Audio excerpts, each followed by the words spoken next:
മുഹമ്മദ് റൌഫ് സ്മാരക വിജയോത്സവം സംഘടിപ്പിച്ചു. SFI താന്യം തെക്ക് മേഖലാ സെക്രട്ടറിയായിരുന്ന മുഹമ്മദ് റൌഫിന്റെ സ്മരണാർത്ഥം DYFI, SFI, ബാലസംഘം താന്യം തെക്ക് മേഖലാ കമ്മിറ്റികളുടെ നേതൃത്വത്തിൽ വിജയോത്സവം സംഘടിപ്പിച്ചു.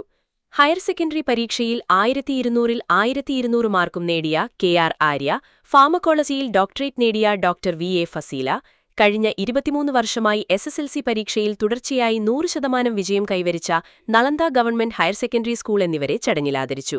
കൂടാതെ SSLC, +2, LSS, USS പരീക്ഷകളിൽ വിജയം നേടിയ മുഴുവൻ വിദ്യാർത്ഥികളെയും അനുമോദിച്ചു.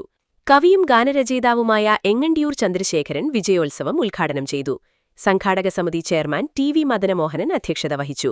CPM ചെയർപേരിയ സെക്രട്ടറി AS ദിനകരൻ ഉപഹാരങ്ങൾ വിതരണം ചെയ്തു. ഡോക്ടർ T സുരേഷ് കുമാർ മുഖ്യാതിഥിയായി പങ്കെടുത്തു.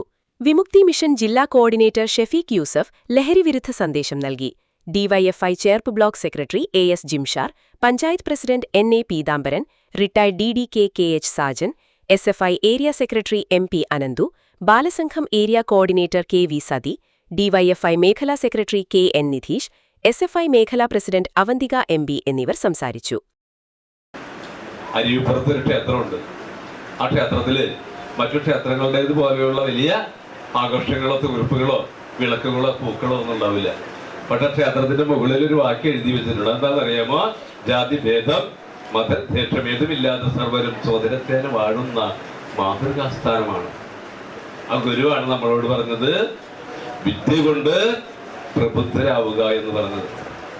അതുപോലെ തന്നെ ഒരു പാതിരി ഉണ്ടായിരുന്നു പണ്ട്. അദ്ദേഹത്തിന്റെ പേര് ചാവറ അച്ഛൻ എന്നായിരുന്നു. അദ്ദേഹത്തിന്റെ ഒരു നിർബന്ധം പള്ളിക്കൊപ്പം പള്ളിക്കൂടം വേണമെന്ന് വാശി പിടിച്ച ഒരു പാതിരിയായിരുന്നു. അയ്യങ്കാളി എന്ന് പറഞ്ഞ ആളുണ്ടായിരുന്നു. എത്രയോ വർഷങ്ങൾക്ക് മുൻപ് അദ്ദേഹം ചിന്തിച്ചെന്താണെന്നറിയാമോ?